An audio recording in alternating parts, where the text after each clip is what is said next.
अच्युतं केशवं रामनारायणं कृष्णदामोदरं वासुदेवं हरिं श्रीधरं माधवं गोपिकावल्लभं जानकीनायकं रामचन्द्रं भजे। अच्युतं केशवं सत्यभामाधवं माधवं श्रीधरं राधितं इन्दिरामन्दिरं चेतसा सुन्दरं देवकी नन्दनं नन्दजं सन्ददे। मंगलश्लोकः। वागीशाद्यासु मनसः सर्वार्थानामुपक्रमे यं नत्वा कृतकृत्याः स्युः तं नमामि गजाननं। गुरुर्ब्रह्मा गुरुर्विष्णुः गुरुर्देवो महेश्वरः गुरुः साक्षात् परं ब्रह्म तस्मै श्रीगुरवे नमः। यत्कृपालेशमात्रेण पुरुषार्थचतुष्टयं प्राप्यते तमहं वन्दे गोविन्दं भक्तवत्सलम्। अनन्तगुणसम्पन्नम् अनन्तभजनप्रियम् अनन्तरूपिणं वन्दे गुरुमानन्दरूपिणम्। अनारभ्याधीत वाक्यविहितानाम् अङ्गानां प्रकृतिगामित्वम् इति अयं विषयः अन्ते विचारितः आसीत्। तत्र प्रसंगात् प्रकृतिर्नाम का इति निरूपणं कृतम्। इत्युक्ते यत्र अतिदेश प्रमाणेन न अंगानां प्राप्तिः सा प्रकृतिः इति निरूपितम्। किमर्थम् अनारभ्याधीत वाक्य विहितानाम् अंगानां केवल प्रकृति मात्रगामित्वम् इत्युक्ते द्विरुक्तत्व आपत्ति वारणाय इति उक्तम्। अन्यथा अनारभ्याधीत वाक्येन प्रकृति विकृति साधारण्येन अंगानां विधाने आदौ वाक्येन अनारभ्याधीत वाक्येन अंगानां प्राप्तिः विकृतो भवति। पुनः अतिदेश प्रमाणेनापि विकृतौ अंगानां प्राप्तिः भवति इति कृत्वा द्विरुक्तत्व आपत्तिः भवति इति निरूपितम्। एवं निरूप्य द्विरुक्तत्व आपत्ति वारणाय अनारभ्याधीत वाक्य विहितानां अंगानां प्रकृति मात्रगामित्वं निरूप्य अधुना तद् अपवादः निरूप्यते। क्वचित् अनारभ्याधीत वाक्य विहितानां अंगानां विकृतिगामित्वमपि वर्तते इति निरूप्यते। अनारभ्याधीत வாக்கியத்தினால விதிக்கப்படுகின்றதான அங்கங்கள் பிரகிருதிக்கு மட்டும் போய் சேரும், பிரகிருதி விகிருதிக்கு ரெண்டுக்கும் போய் சேராது. ஏன் அப்படின்னு சொன்னா, அப்படி பிரகிருதி விகிருதிக்கும் ரெண்டுத்துக்கும் அனாரபியாதீத வாக்கியங்களினால விதிக்கப்படுகின்ற அங்கங்கள் சேருமே ஆனால் द्विरुक्तत्व आपत्ति वरुम அப்படின்னு சொல்லி கொடுத்தார். சொல்லி கொடுத்ததுக்கு அப்புறம் இப்போ அதோடைய அபவாதத்தை சொல்லி கொடுக்கிறார். எந்த இடத்துலன்னு பார்த்தா தெரியும். சாப்ததஷ்யம் தூ அனாரபியாதீதமபி ந பிரகிருதோ கச்சதி பிரகிருதேஹ பாஞ்சதஷ்யாவரோதாத் கிந்து விகிருதிஷு கச்சதி சப்ததச சாமிதேனீஹி அனுப்ரூயாத் அப்படிங்கிறது வாக்கியம். இந்த வாக்கியம் அனாரபியாதீத வாக்கியம். எந்த ஒரு பிரகரணத்திலையும் இல்லை, பிரகரணம் இல்லாத சாமான்யமாக படிக்கப்பட்டதா இருக்கு. அதனால்தான் இது அனாரபியாதீத வாக்கியம். இந்த வாக்கியம் என்ன சொல்லி கொடுக்கிறது அப்படின்னு கேட்டா, அக்னி சமிந்தனார்த்தமா இருக்கக்கூடிய மந்திரங்களை விதிக்கிறது. மந்திரங்கள் விதிக்கிறதுங்கிறத விட மந்திரங்களை உத்தேசிச்சு சாப்ததஷ்யத்தை விதிக்கிறது இந்த வாக்கியம். அதாவது சாமிதேன்யா அப்படின்னு சில ரிக்குகளுடைய பெயர். பிரவோ வாஜா அவித்யவா அப்படின்னு ஆரம்பிக்கிறது இல்லையா, பிரசித்தமான மந்திரங்கள் தான். இவைகளுக்கு என்ன பேரு? சாப்ததஷ்யம்னு பேரு.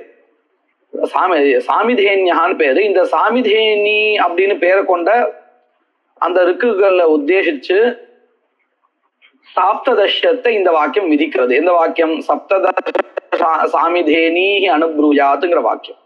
இப்போ அனாரபியாதீத வாக்கியத்தினால சொல்லப்படுகின்ற அங்கங்கள் எல்லாமே பிரகிருதிக்கு தானே போய் சேரும்னு சொல்லியிருக்கோம் இல்லையா? அதன்படி பார்த்தால் இந்த சாப்ததஷ்யமும் கூட பிரகிருதி எல்லாம் போய் சேரணும். ஆனா என்ன இங்க சிக்கல் அப்படின்னு கேட்டா, பிரகிருதியில அதாவது அந்த பிரகரணத்துல ஏற்கனவே வாக்கியம் இருக்கு. என்ன வாக்கியம் அப்படின்னு கேட்டா, பஞ்சதச சாமிதேனீஹி அனுப்ரூயாத்னு வாக்கியம் இருக்கு. இப்போ இந்த பிரகிருதியிலே இருக்கக்கூடிய வாக்கியத்தினால ஆகாங்ஷா பூர்த்தி ஆயிடுறது. அதனால அனாரபியாதீதமான வாக்கியத்தினால சொல்லப்படுகின்ற சாப்ததஷ்யத்துக்கு அங்க பிரவேசகா இல்லை இல்லையா? எப்போ நாம அங்கத்தை எடுத்துப்போம்? ஆகாங்ஷ இருக்கும் பொழுது. ஆனா பிரகிருதியிலேயே நம்ம இந்த மாதிரி ஏற்கனவே பார்த்திருக்கோம். உற்பத்தி சிஷ்ட குணஹா, உற்பன்ன சிஷ்ட குணஹான்னு ரெண்டு பார்த்தோம். உற்பத்தி வாக்கியத்திலேயே சொல்லப்பட்டதான குணஹா அன்வயிச்சதுக்கு பிறகு ஆகாங்ஷா இருக்காது. அதனால உற்பன்ன சிஷ்டமான, அதாவது உற்பத்தி கர்மோத்பத்திக்கு அப்புறம் விதிக்கக்கூடிய வாக்கியத்தினால கிடைச்ச குணத்தை எடுத்துக்கிறது இல்லை, ஏன்னா ஆகாங்ஷா இல்லை அப்படின்னு சொல்லியிருக்கோம். அதே போலவே தான் இங்கேயும் அந்த பிரகரணத்திலேயே இருக்கக்கூடிய வாக்கியத்தினால விதிக்கப்பட்ட பாஞ்சதஷ்யத்தை வச்சுண்டு ஆகாங்ஷா பூர்த்தி ஆகும் சமயத்துல சாப்ததஷ்யத்தை, அதுவும் அனாரபியாதீதமான வாக்கியத்தினால கிடைக்கப்பெற்ற சாப்ததஷ்யத்தை எடுத்துக்காது. அப்போ பிரகிருதியில இந்த சாப்ததஷ்யம் போறதுக்கு வழி இல்லை, பிரவேசிக்கிறதுக்கு வழி இல்லை இல்லையா? அப்போ என்ன பண்றா அப்படின்னு கேட்டா, பிரகிருதியில இந்த சாப்ததஷ்யத்துக்கு பிரவேசகா இல்லைங்கிறதுனால இந்த சாப்ததஷ்யத்தை விகிருதிக்கு கொண்டு போறா. அப்போ என்ன எடுத்து முன்னாடி சொன்ன நியாயா பாதிக்கிறது. முன்னாடி என்ன சொன்னா? அனாரபியாதீத வாக்கிய விஹிதானாம் அங்கானாம் கேவல பிரகிருதிகாமித்துவம்னு சொன்னா இல்லையா? இப்போ அதுக்கு அபவாதம் வந்துடுச்சு. அதுதான் இங்க காமிக்கிறான். சாப்ததஷ்யம் தூ அனாரபியாதீதமபி. இந்த அபிங்கிற பதத்தான் என்ன சொல்றான்? அனாரபியாதீதானாம் அங்கானாம் பிரகிருதிகாமித்துவம்னு சொன்னோமே, அത്ര அனாரபியாதீதமபி ந பிரகிருதோ கச்சதி சாப்ததஷ்யம். குதஹ? பிரகிருதேஹ பாஞ்சதஷ்ய அவரோதாத் கிந்து விகிருதிஷு கச்சதி. சரி, விகிருதிஷு கச்சதின்னு சொல்றோமே, இங்கேயும் சிக்கல் இருக்கு. என்ன சிக்கல்? விகிருதி யாகத்திலையும் பிரகிருத்திலிருந்து அதிதேசம் ஆகும் பொழுது பாஞ்சதஷ்யமும் சேர்ந்துதானே அதிதேசம் ஆகும். அப்போ அதிதேச பிரமாணத்தினால விகிருதி யாகங்களுக்கும் பாஞ்சதஷ்யம் வரதான் செய்யும். அப்படி இருக்கும் பொழுது இந்த பாஞ்சதஷ்யாவரோதாத் சாப்ததஷ்யஸ்ய பிரவேசோ நாஸ்தி பிரகிருதோ அப்படின்னு என்ன ஒரு யுக்தியை சொல்லி கொடுத்தாலோ அதே யுக்தி தானே விகிருத்திலையும் வருது, அங்கேயும் பாஞ்சதஷ்யம் இருக்கே அப்படின்னு கேட்டா அதுக்கு என்ன பதில் சொல்றா அப்படின்னு பாருங்க. இந்த பாதகான்னு ஒண்ணு இருக்கு. பாதகா அப்படிங்கிறது மூணு விதமா இருக்கு. பிரத்யாம்னானாத்து, பிரதிஷேதாத்து, அர்த்தலோபாத்து பாதகான்னு மூணா வச்சிருக்கா. அதாவது பிரகிருத்திலிருந்து விகிருத்திக்கு வரும் பொழுது அந்த இடத்துல விகிருத்திலேயே ஒரு வாக்கியம் இருக்குன்னு வச்சுப்போம். பிரகிருத்திலிருந்து ஒரு அங்கம் வருது. உதாரணத்துக்கு குஷாக அதிதிஷ்யந்தேன்னு வச்சுப்போம். ஷரமயம் வரிகிர் பவத்தின்னு பிரகிருத்தில இருக்கு. பிரகிருத்திலிருந்து ஷராகா வருது. இங்க குஷமயம் வரிகிர் பவதி அப்படின்னு விகிருத்தில சொல்லப்பட்டிருந்தால் பிரத்யாம்னானாத், பிரத்யாம்னானம் என்னது? அதனுடைய இடத்துல அது என்ன உபகாரம் பண்ணுமோ அதிதேசத்தினால வரக்கூடிய பிராகிருத்தமான அங்கம், அதே வேலையை சொல்றதுக்கு இங்க இன்னொன்னு விதிக்கப்பட்டிருக்குன்னு சொன்னா இது பிரத்யாம்னானம். இப்படி பிரத்யாம்னானாத் பாதகா பவதி. கஸ்ய பாதகா பவதி? பிரகிருத்திதா யஸ்ய அங்கஸ்ய அதிதேசா தஸ்ய அங்கஸ்ய. இது பிரத்யாம்னானாத் பாதகா. இன்னொன்னு பிரதிஷேதாத் பாதான் இருக்கு. அதிதேசம் பண்ணும் பொழுது அந்த அங்கம் இங்க கிடையாது அப்படின்னு ஒரு தனி வாக்கியம் அந்த அங்கத்தை பிரதிஷேதம் பண்ணுமே, ஆனால் அப்பையும் வராது, அதிதேசம் ஆகாது. மூணாவது ஒண்ணு அர்த்தலோபாத் பாதா பிரயோஜனம் நாஸ்தி. இப்போ உதாரணத்துக்கு சருத்ரவியகமான அல்லது புரோடாச சருத்ரவியகம் கூட வேண்டாம், புரோடாச திரவியகம் வச்சுப்போம்.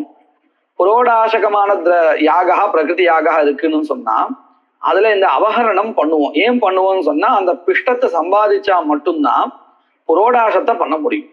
பிரகிருத்தில இப்படி ஒரு ஸ்திதி இருக்கு. இப்போ விகிருதி யாகத்துல புரோடாச திரவியம் இல்ல, கிருஷ்ணலம் சருகோன்னு சொல்லப்பட்டிருக்கு. கிருஷ்ணலம்னா இந்த தங்கத்துல இருக்கக்கூடியதான துளிகள், நேரடியா அதுவே திரவியம். இப்போ அங்க பிரகிருத்திலிருந்து வரக்கூடிய அவஹரணம் ஏதாவது ஒரு பிரயோஜனத்தை உண்டாக்குமா உண்டாக்காதா? ஏதாவது ஒரு பிரயோஜனம் சொன்னா இப்படி சொல்லணும், பிரகிருத்தியில அது எந்த விதமான பிரயோஜனத்தை உண்டு பண்ணினதோ அவஹரணம், அதே பிரயோஜனத்தை இங்க பண்ணுமான்னு கேட்டா கிடையாது. பிரகிருத்தில அது துஷ விமோகம் பண்ணி தண்டுல் நிஷ்பத்தியை பண்ணி புரோடாசத்தை உண்டு பண்றதுக்கு காரணமா இருந்தது. இப்போ இந்த இடத்துல துஷாவே கிடையாது, இருந்தா தானே அதை உபவாப்பம் பண்ண முடியும், நிஷ்காசனம் பண்ண முடியும். அப்போ இந்த இடத்துல அந்த அங்கத்தினுடைய பிரவேசா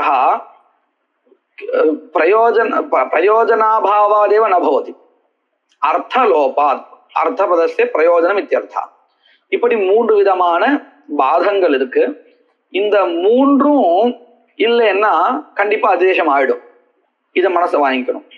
இப்போ பாஞ்சதர்ஷம் அப்படிதான் இருக்கு, எப்படி விகிருதிக்கு வந்துடுறது. அப்ப நம்ம இன்னொரு விஷயம் கவனிக்கணும், ஏதாவது ஒரு விகிருத்தியில சாப்ததஷ்யம் விதிக்கப்பட்டிருந்தால் நேரடியாக பிரத்யாம்னானாத் இல்லையா, காதிரோ யுபோபவதி ஔதும்பரோ யுபோபவதி அப்படின்னு இருக்கு. காதிரோ யுபோபவத்தின்னு பிரகிருத்தில, ஔதும்பரோ யுபோபவத்தின்னு விகிருத்தில. அப்போ விகிருத்தில எதை அனுஷ்டானம் பண்ணும்? பிரகிருத்தில இருக்கக்கூடிய காஷ்டத்தையா இல்ல உபதேசமாக இந்த விகிருத்திலேயே சொல்லப்பட்ட காஷ்டமான்னு கேட்டா விகிருத்தில சொல்லப்பட்டதான் பண்ணணும். பிரகிருதிக்கு விகிருத்தில சொல்லப்பட்ட வாக்கியத்தினால பாதா வந்துடும். பிரகிருதிக்குன்னு சொன்னா பிரகிருத்திலிருந்து வரக்கூடிய அங்கத்துக்கு பாதா.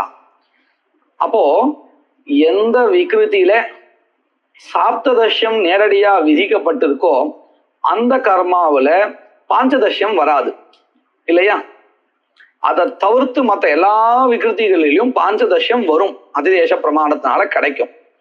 அப்போ என்ன தெரியறது, இந்த இடத்த என்ன பண்றா அப்படின்னு கேட்டா, எந்த விகிருத்தியில சாப்ததஷ்யம் நேரடியாக விதிக்கப்பட்டிருக்கோ அந்த கர்மாவுல இந்த வாக்கியம் போய் சேருதுன்னு வச்சுக்கணும். எந்த வாக்கியம்? சப்ததச சாமிதேனீஹி அனுப்ரூயாத். ஏன்னா மற்ற விகிருத்திக்கு கொண்டு போக முடியாது. மற்ற விகிருத்திக்கு ஏன் கொண்டு போக முடியாது அப்படின்னு கேட்டா, அந்த விகிருத்திகளிலுமே பாஞ்சதஷ்யம் அதிதேச பிரமாணத்தால கிடைச்சிடுறது. நல்லா புரியுதா? பிரகிருதிக்கு இந்த சாப்ததர்ஷத்தை கொண்டு போக முடியாது. ஏன் கொண்டு போக முடியாது? பாஞ்சதர்ஷம் பிரகிருத்தில விதிக்கப்பட்டிருப்பதினாலே. எல்லா விகிருத்திக்கும் கொண்டு போகலாமா சாப்ததர்ஷத்தை? ஏன்னா பிரகிருதிக்கு அதை கொண்டு போக முடியலன்னு பார்த்தோம். எல்லா விகிருத்திக்கும் சாப்ததர்ஷத்தை கொண்டு போகலான்னு கேட்டா அதுவும் முடியாது. ஏன்னா விகிருத்தியில அதிதேச பிரமாணத்தினால பாஞ்சதர்ஷம் கிடைக்கிறது. அப்போ விகிருத்திலையும் எந்த விகிருதிகளிலே சாப்ததஷ்யம் நேரடியான வாக்கியத்தினால விதிக்கப்பட்டிருக்கோ அந்த இடத்துல பாஞ்சதஷ்யம் அதிதேச பிரமாணத்தினால கிடைக்காது, பிரத்யாம்னானாத் பாதா. அந்த மாதிரி எந்த விகிருதி இருக்கோ சாப்ததஷ்யத்தை நேரடியாக விதிக்கப்பட்டு இருக்கக்கூடியதான விகிருதி, அந்த விகிருதிக்கு இந்த வாக்கியத்தை கொண்டு போய் சேர்க்கிறோம். அப்ப நமக்கு இங்கேயும் கேள்வி வரும். என்ன கேள்வி வரும்? அங்க இந்த ஏற்கனவே உபதேசத்தினாலே சாப்ததர்ஷம் கிடைச்சிருத்தே, அப்போ மெனக்கட்டு இந்த அனாரபியாதீத வாக்கியத்தினால அங்க கிடைக்கிறதுன்னு ஏன் சொல்லணும்? இந்த வாக்கியத்தினால அங்க கிடைக்கிறதுன்னு இல்லை. சாமான்யமாக விதிக்கப்பட்ட இந்த இப்ப பாருங்க 2 வாக்கியம் இருக்கு. சாப்ததர்ஷத்தை விதிக்கக்கூடிய வாக்கியம் 2 வாக்கியம் இருக்கு. அனாரபியாதீத வாக்கியம் சாமான்யமா விதிக்கிறது, பொதுவாக சாப்ததர்ஷத்தை விதிக்கிறது சாமிதேனி உத்தேசேனா. அதாவது யாக நம்ம வேற எங்கேயும் இந்த சாமிதேனி உபயோகிக்க போறது இல்லை, யாக சம்பந்தா இருக்கு. அதே அந்த விகிருதி இருக்கே, குறிப்பிட்ட விகிருதி என்ன விகிருத்தினா மித்ரவிந்தான்னு பேரு. அந்த கர்மாவுக்கு பேரு மித்ரவிந்தான்னு பேரு. அந்த மித்ரவிந்தாங்கிற கர்மாவில சாப்ததஷ்யத்தை விதிக்கிறதுக்குன்னு ஒரு உபதேச வாக்கியம் இருக்கு இல்லையா?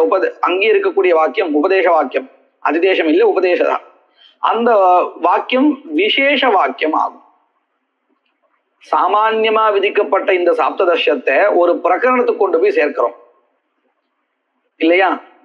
சாமான்யம் அப்படின்னு அர்த்தம் யாக மாத்திரோத்தேசன லப்தம். இங்க சப்ததச சாமிதேனி அனுபூயாதும் பொதுவா சொல்லப்பட்டது. இத விசேஷத்துல சங்கோச்சம் பண்றோம். அதுக்கு எந்த விசேஷத்தை சங்கோச்சம் பண்ணணும்னு தெரியணுமா இல்லையா?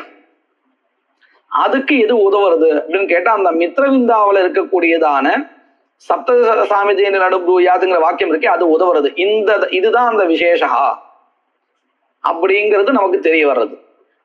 இப்போ புரிஞ்சதா? இப்போ இது சாமானிய சாஸ்திரம் எது இந்த இடத்துல? விசேஷ சாஸ்திரம் எதுன்னு கேட்டா அந்த மித்ரவிந்தா கர்மாவில சொல்லப்பட்டதான சப்ததச சாமிதே அனுபூயாத் அப்படிங்கிறதான வாக்கியம். இதுதான் சாமானியஸ்து விசேஷய சங்கோச்சகான்னு சொல்லக்கூடிய இடம். சரியா? இப்ப என்ன அடுத்து இந்த சாப்ததஷ்யத்தை அனாரபியாதீத வாக்கியத்தினால சொல்லப்பட்ட அங்கமானது இப்ப எங்க போய் சேர்ந்ததுன்னு கேட்டா விகிருதிக்கு போய் சேர்ந்திருக்கு. அப்போ முன்னாடி சொன்னது எங்க அப்படின்னு கேட்டா, அதாவது முன்னாடி என்ன சொல்லி கொடுத்தா பிரகிருதி மாத்திர காமித்துவம் அனாரபியாதீதானாம் அப்படின்னு சொன்னா இல்லையா? அசதி பாதகேன்னு நம்ம அதை சேர்த்துக்கணும். அசதி பாதகே அனாரபியாதீத வாக்கிய விஹிதானாம் கர்மணாம் பிரகிருதி மாத்திர காமித்துவம், சதி பாதகே து விகிருதி காமித்துவம். இப்ப புரிஞ்சது இல்லையா? இப்ப நான் அந்த கிரந்தத்தை வாசிக்கிறேன்.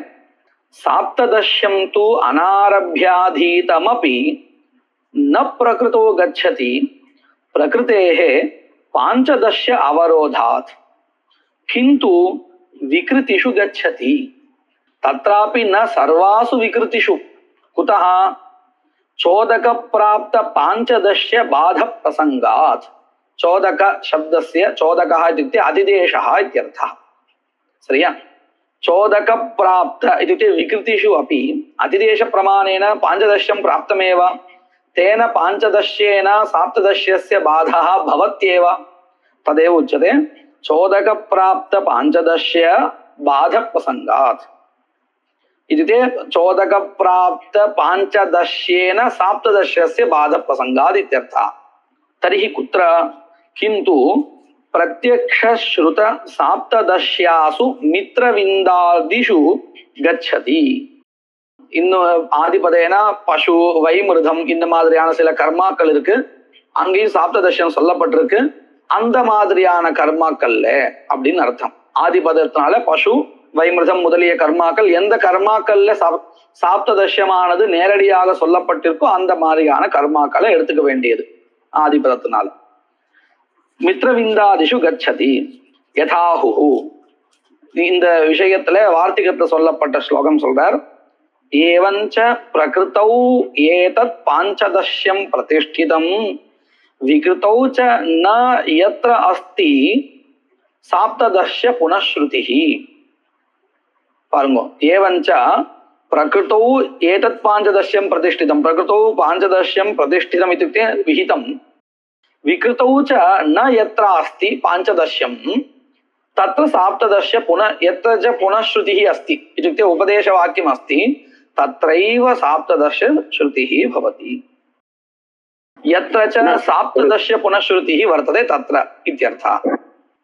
उपदेश ரெண்டு உபதேச வாக்கியங்கள் வருது அப்படின்னு இல்லையா? ரெண்டு வந்து புரியுது. ஆனா 2:17 வராது. அப்ப கூட ரெண்டும் ஒரே விஷயம் தானே சொல்றது. ஒன்னு சாமானிய சாஸ்திரமா இருக்கு, ஒன்னு விசேஷ சாஸ்திரமா இருக்கு. ரெண்டும் வெவ்வேறானதை விதிக்கல, அந்த ஒரு வித்தியாசத்தை காட்டும். இப்ப பாருங்க, அனாரபியாதீத வாக்கியத்தினால எந்த அளவுக்கு நமக்கு ஞானம் வந்ததோ, அந்த வாக்கியத்துல இருந்து எதை நம்ம தெரிஞ்சுட்டோமோ அதை விட கொஞ்சம் அதிகப்படியான விஷயத்தை பிராகரணிகமான வாக்கியத்தினால தெரிஞ்சுக்கிறோம். என்ன அம்சத்தை தெரிஞ்சுக்கிறோம்? இந்த சாப்ததஷ்யமானது மித்ரவிந்தால இருக்கு, கிரகமேதிய பசுவுல இருக்கு, வைமுருதத்துல இருக்குங்கிற அந்தந்த விசேஷத்தை தெரிஞ்சுக்கிறோமா இல்லையா? பிரகரண ஞானம் தெரியறதா இல்லையா? பிரகரண ஞானம் இல்லைன்னு வச்சுக்கோங்க, அப்ப என்ன ஆயிடும்? அப்போ நீங்க சொல்றது, நீங்க கேட்கிற கேள்வி நியாயமாகும். அதாவது ரெண்டுமே வந்து அனாரபியாதீத வாக்கியம்தான்.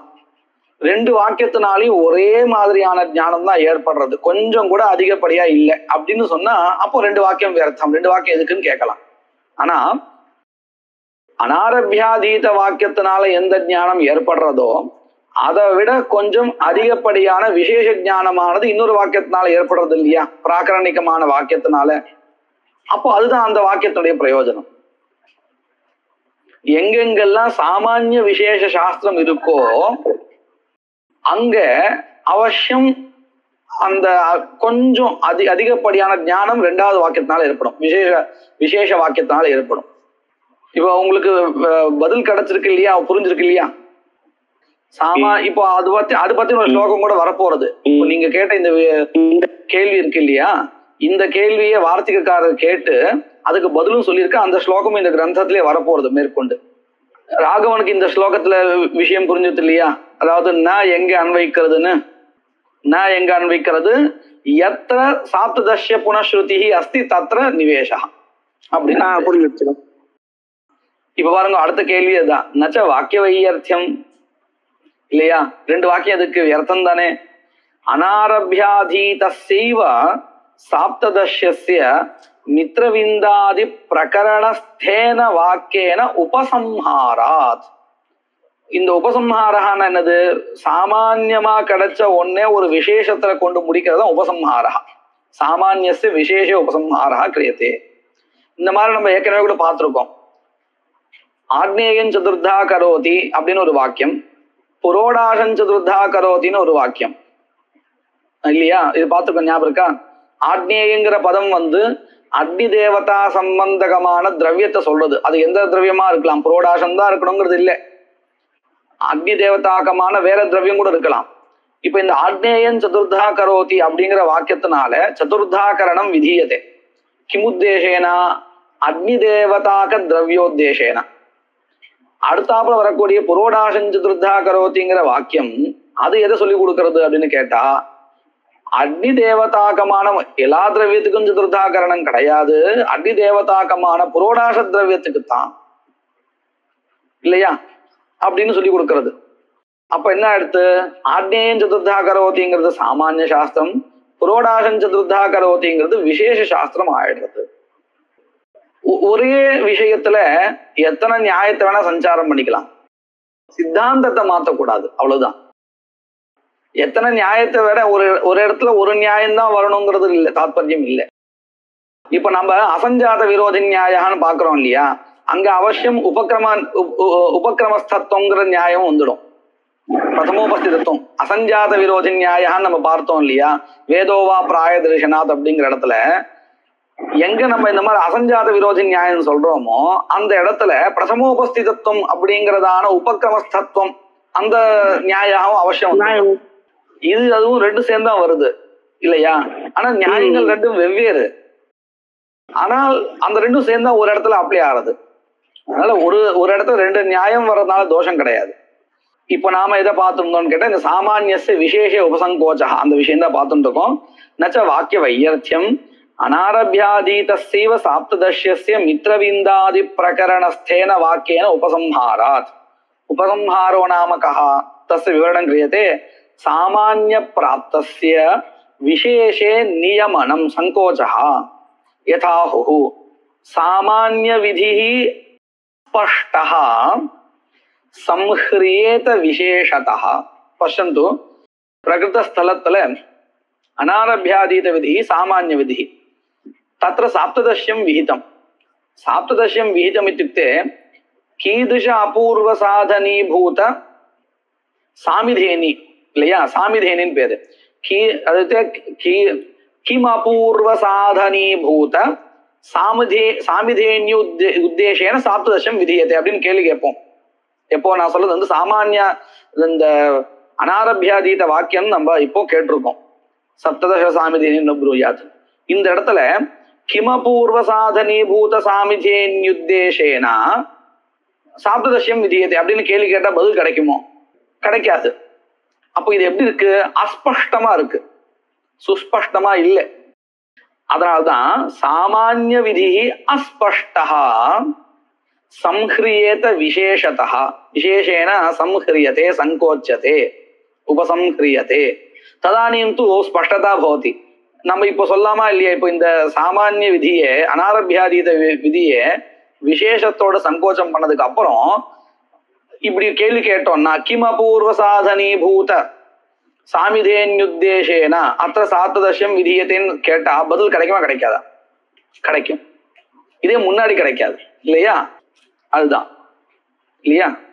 தத்ர அனாரபியாதீத விதி சாமானிய விதி மித்ரவிந்தாதி பிரகரணஸ்தஸ்து விசேஷ விதி இத்தியாஸ்தாம் தாவத் பிரகிருதம் அனுசராமஹா. இந்த அதாவது நம்ம பிரகிருத விஷயம் என்னது? வாக்கிய பிரமாண நிரூபணம்.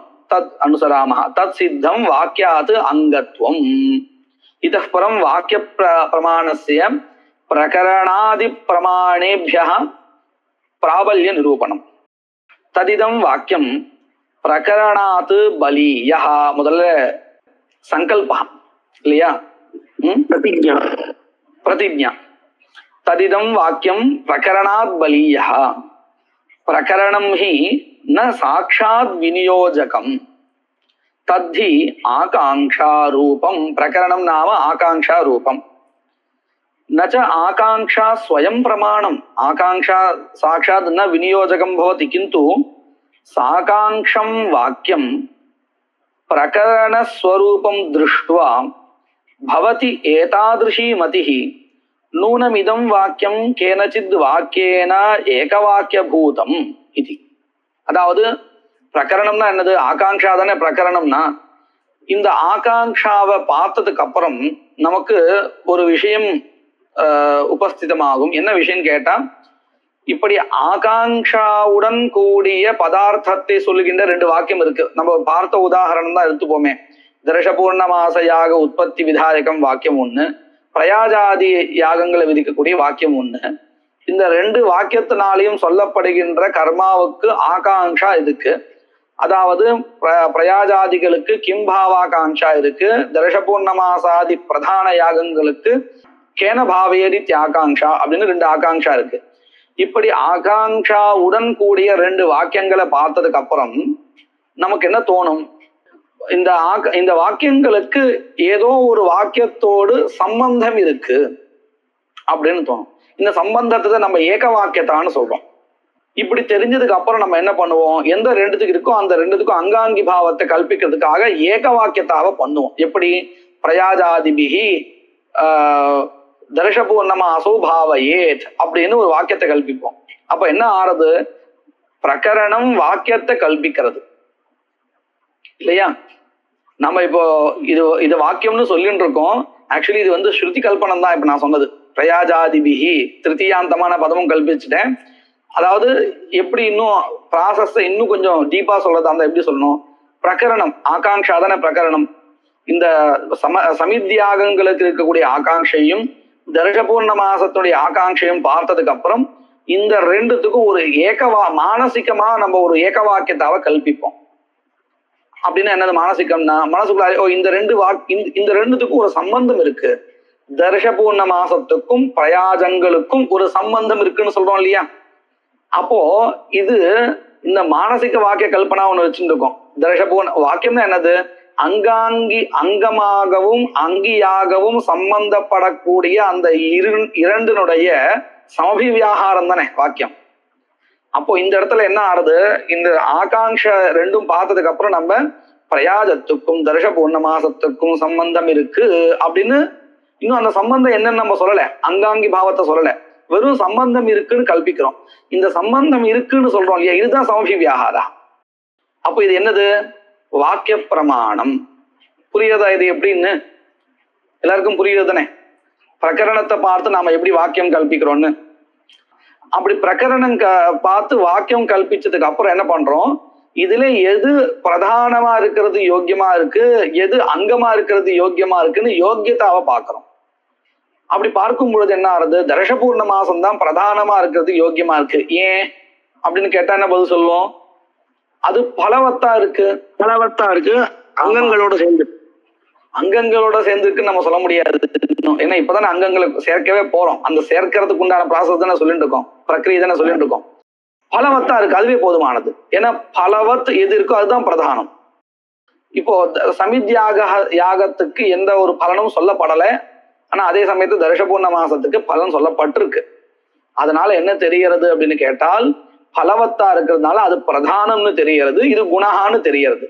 இது என்ன பிரமாணம் தெரிகிறதா? இப்படி நம்ம யோகியதையை பார்க்கிறோமோ, அதாவது பதார்த்தகத சாமர்த்தியம். இப்போ ஒரு அந்த பிரமாணத்தையும் கல்பிச்சாச்சு. இப்படி கல்பிச்சதுக்கு அப்புறம் பிரதானம் எதுவோ அந்த பிரதானத்தை சொல்லுகின்ற பதத்துக்கு அப்புறம் தித்தியா பக்தி சேர்ப்போம். தர்ஷ பூர்ணமாசௌ அப்படின்னு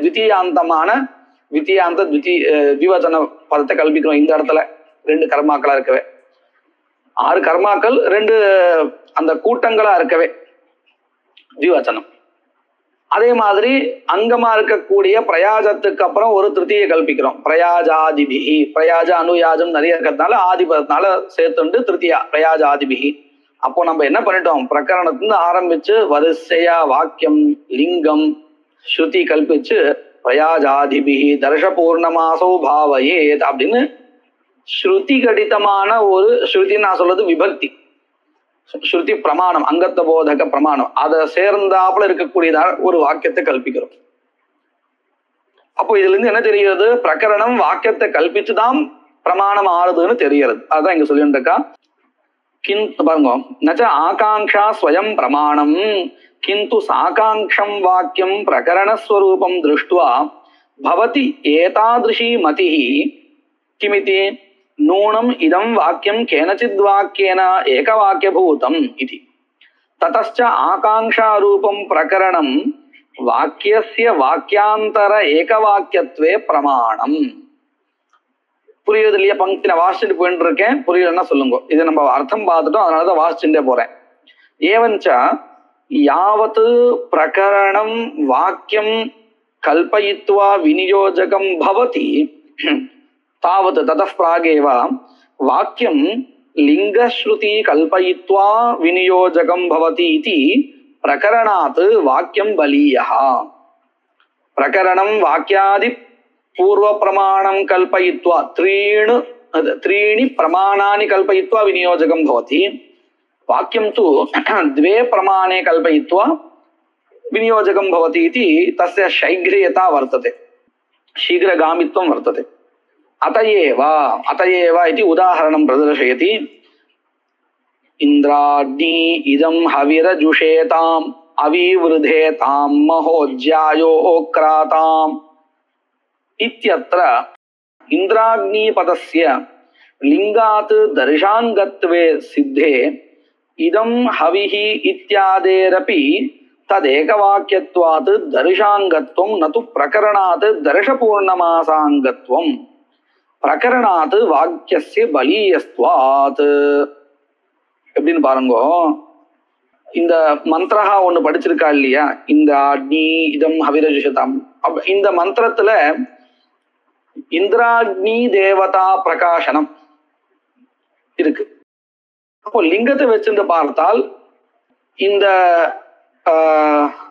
மந்திரமானது இந்திராக்னி தேவதா பிரகாசனம்னு தெரிகிறது, ததர்த்தம்னு தெரிகிறது, ததங்கம்னு தெரிகிறது. இருக்கட்டும், இந்த மந்திரமானது எந்த பிரகரணத்துல படிக்கப்பட்டிருக்குன்னு கேட்டா தர்ஷபூர்ணமாச பிரகரணத்துல, தர்ஷ பிரகரணம் தனியா இல்ல, தர்ஷபூர்ணமாச பிரகரணத்துல.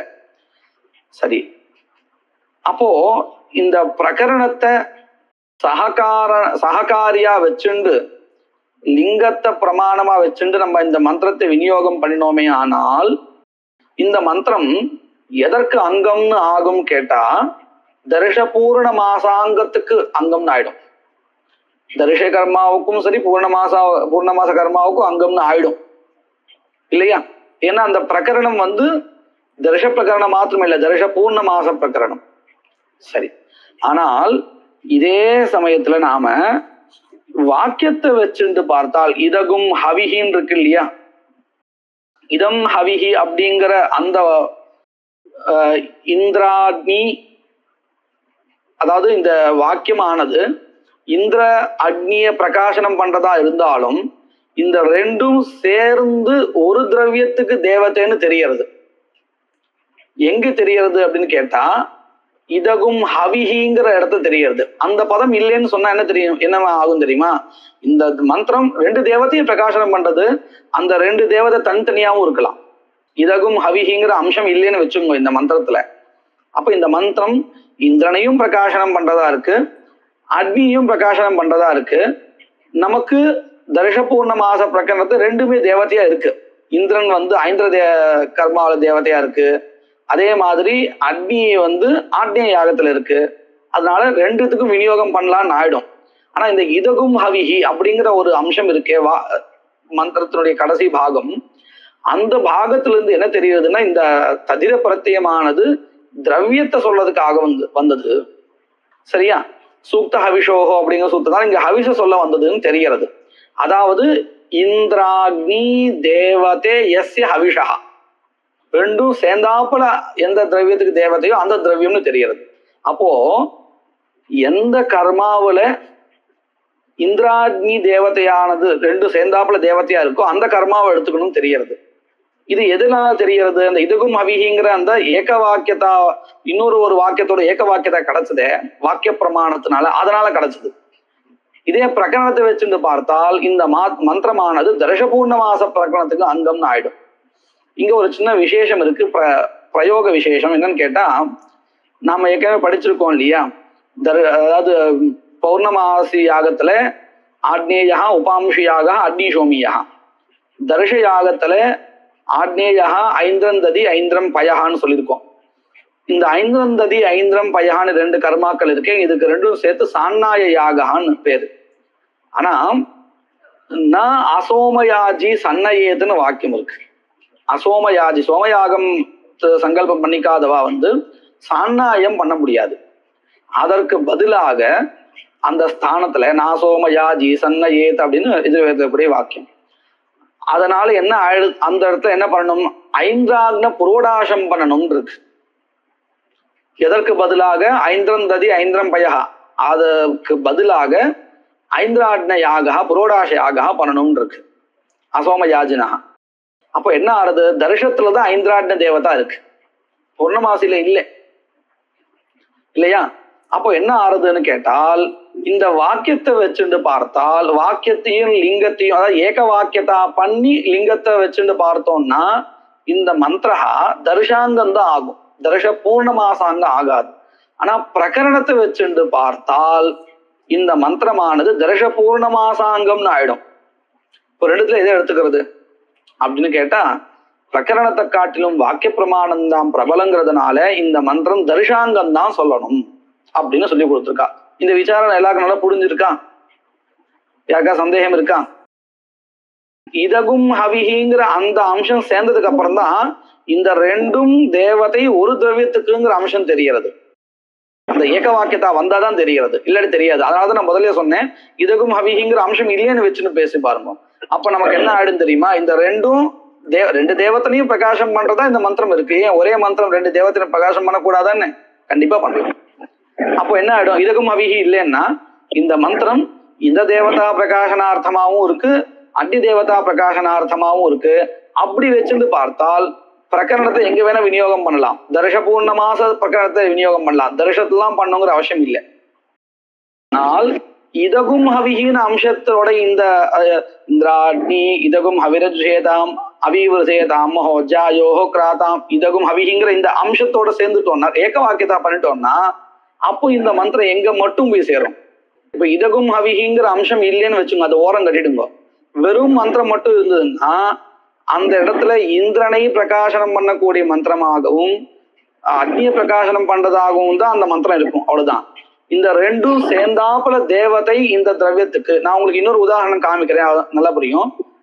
அக்னிஷோமௌ அப்படின்னு இருக்கு இல்லையா, அந்த அக்னிஷோமோங்கிற பதம் தேவதையை மட்டும் குறிக்கல, அந்த 2ம் தேவதை எந்த திரவியமோ அந்த திரவியத்தை குறிக்கிறது. அக்னிஷோமியா பசோன்னு சோமியா அப்படின்னு சொல்றோம் இல்லையா, அக்னிஷோமோங்கிறது தேவதை ஆடும், அக்னிஷோமியா அப்படின்னு சொல்றோம் இல்லையா.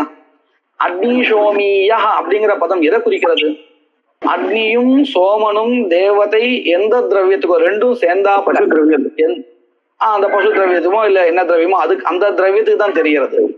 அது எப்போ தெரியும், அக்னிஷோமியான்னு சொன்னாதான் தெரியும், அல்லது அக்னிஷோமிய பசுன்னு அந்த திரவியத்தை நிர்தேசம் பண்ணாதான் தெரியும். திரவிய நிர்தேசம் பண்ணலன்னு நமக்கு எப்படி தெரியும்? யாவது பரவாயில்ல, அக்னிஷோமியான்னு இருக்கு, அதாவது திரவியத்தை அந்த பதத்திலிருந்தே தெரிகிறது, திரவிய சாமானியம் தெரிகிறது, அந்த திரவிய விசேஷா பசுன்னு பசுபத்தினால் தெரிகிறது. அதான் இந்திராக்னி அப்படிங்கிற இடத்துல அந்த மந்திரத்திலிருந்து இந்த ரெண்டும் தேவதையாக எந்த திரவியத்துக்கு இருக்கோ அப்படிங்கிற அம்சம் தெரிகிறதா? இந்திராக்னி பதத்தை பார்த்தா தெரியவே தெரியாது. அது எப்போ தெரியும் நமக்கு? இதுகும் ஹவிகிங்கிற அந்த பதம் சேர்ந்ததுக்கு அப்புறம் தான், அதாவது ரெண்டு வாக்கியங்களுக்கும் ஏக வாக்கியத்தா வந்ததுக்கு அப்புறம் தான் தெரியும்.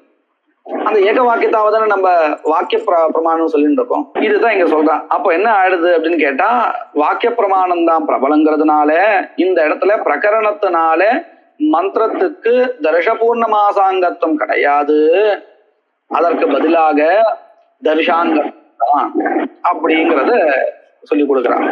மந்திய வாசிக்கிறேன். லிங்காத் தர்ஷாங்கத்வே சித்தே இதம் ஹவிஹி இத்தியாதேஹே அபி ததேகவாக்கியத்வாத் தர்ஷாங்கத்வம் நது பிரகரணாத் தர்ஷபூர்ணமாசாங்கத்வம் பிரகரணாத் வாக்கியஸ்ய பலீயஸ்த்வாத் என்ன சொல்லி கொடுத்துக்கிறா. ஆனா இந்த இதை கவனிக்கணும். இங்க பிரகரணம் நம்ம சொல்லிட்டே இருந்தோம் இல்லையா? இங்க பிரகரணம் எந்த மாதிரியான பிரகரணம் சொன்னா தெரிகிறதா? உபயாகாங்ஷா பிரகரணம் சொல்லல, அதிகாராக்கிய பிரகரணத்தை வச்சும் சொல்லிட்டு இருக்கா. இது தர்ஷபூர்ணமாச அந்த பிரகரணத்தை படிக்கப்பட்டதுன்னு. வஸ்துதா அங்கத்துவ போதக பிரகரண பிரமாணம் எந்த மாதிரியான பிரமாணம்? ஆனா இப்போ இவ பண்ணின விசாரம் எதை வச்சுண்டு? அதிகாராக்கிய பிரகரணத்தை வச்சுட்டு பண்ணிட்டு இருக்கா. புரியுறதா? அப்ப இது உதாரணமா சொல்லவே முடியாது இல்லையா? அதனாலதான் பாடதீபிகையில என்ன பண்ணாருன்னு கேட்டா, இது உதாரணமா எடுத்துக்கல. எதை உதாரணமா எடுத்துருக்கான்னு சொன்னா, சம்ஸ்தாபிய பௌர்ணமாசின் வைமிருத மனுநிர்வபதி அப்படின்னு வாக்கியத்தை எடுத்துட்டார். பாருங்க, இந்த வாக்கியம் இருக்கே, சம்ஸ்தாபிய பௌர்ணமாசின் வைமிருதம் அனுநிர்வபதின்னு, இந்த வாக்கியம் எங்க இருக்கு அப்படின்னு கேட்டால், அங்க பாருங்க, இந்த வைமிருதத்துக்கு ஆகாங்ஷா இருக்கு. என்ன ஆகாங்ஷா இருக்கு? கிம் பாவயேத் அப்படிங்கிற ஆகாங்ஷா இருக்கு. தர்ஷத்துக்கும் சரி பூர்ணமாசத்துக்கும் ரெண்டுத்துக்குமே சரி கேன பாவயேதுங்கிற ஆகாங்ஷம் இருக்கு. அப்போ இந்த ரெண்டு ஆகாங்ஷையை வச்சுண்டு வைமிருதத்தை தர்ஷபூர்ணமாசாங்கத்துவம் சொல்லலாம் அப்படின்னு பிரகரண பிரமாணத்தை வச்சுட்டு விசாரம் பண்ணும் பொழுது அப்படி சொல்ல முடியாது. ஏன்னா இந்த வாக்கியத்திலேயே பலவத்தா இருக்கக்கூடியதான பௌர்ணமாசி சப்தம் இருக்கு. சம்ஸ்தாபிய பௌர்ணமாசி அப்படின்னு இருக்கு. பௌர்ணமாசி பதத்தினால பௌர்ணமாசியாக உபஸ்திதம் ஆயிடுத்தா இல்லையா? இப்போ வாக்கிய பிரமாணத்தினால உபஸ்திதமான பௌர்ணமாசியங்கத்துவம் ஏவ வைமிருதஸ்ய நது தர்ஷபூர்ணமாசாங்கத்துவம் பிரகரணாத். உதாரணம் ரொம்ப சரியா இருக்கும் இல்லையா? புரியுறதா ஏன் வித்தியாசப்படுறதுன்னு? நாம இங்க சொன்ன பிரகரணம் உபயாகாங்ஷா பிரகரணம். வாக்கியத்தினால கிடைச்ச அந்த வைமிருத யாகஸ்ய பௌர்ணமாசியங்கத்துவமேவ வாக்கிய பிரமாணம். பௌர்ணமாசியங்கத்துவமேவ அது ஒரே வாக்கியத்துல கிடைச்சதுனால அதுக்கு ஆகாங்ஷா இருக்காது. ஆகாங்ஷா இருக்காதுன்னு இல்ல, இப்போ வைமிருதத்துக்கு பலவத்தான ஒரு கர்மா வேணும். கிம் பாவாகாங்ஷையில அந்த பலவத்தான கர்மா வந்து பௌர்ணமாசியினால சித்திச்சுடுது, அதுவே கிடைச்சது. அப்போ வாக்கியத்தினால கிடைச்சா ததங்கத்துமே வாஸ்து கிமர்த்தம் தர்ஷபூர்ணமாசாங்கத்துவம் சொல்ல வேண்டாம் அப்படின்னு பாட்டதீபிகையில இந்த உதாரணத்தை எடுத்துக்கல. ஏன்னா இங்க உதாரணம் வந்து பிரகரணம் ஒரிஜினல் பிரகரணம் இல்லை. அத ஒரிஜினல் பிரகரணம் சாமானிய பாஷையில சொல்றேன். உபயாகாங்ஷா ரூப பிரகரணம் இல்லை, அதிகார. இந்த சாஸ்திரத்துல எதை பிரகரணம்னு பிரதானமா சொல்றோமோ அந்த பிரகரணம் இது இல்ல. அதாவது இந்த இடத்துல அங்கத்துவ நிரூபக பிரமாணம் அப்படின்னு பிரகரணம் இல்லை. ஆனா இந்த உதாரணம் இந்த கிரந்தத்துல இருக்கு. ஆனா நாம எந்த உதாரணத்தை மனசை வச்சோம்னு சொன்னா சம்ஸ்தாபிய பௌர்ணமாசியும் வைமிருத நிர்வபதிங்கிற அந்த உதாரணத்தை வச்சுட்டா நமக்கு ரொம்ப சௌகரியமா இருக்கும், கரெக்டா இருக்கும். இதோட நீ பாடம் நிறுத்திப்போம். மங்கள ஸ்லோகா. யத் கிருபாலேஷ மாத்ரேன புருஷார்த்த சதுஷ்டயம் பிராப்யதே தமஹம் வந்தே கோவிந்தம் பக்தவத்சலம் அனந்த குண சம்பன்னம் அனந்த பஜன பிரியம் அனந்த ரூபிணம் வந்தே குருமானந்த ரூபிணம்.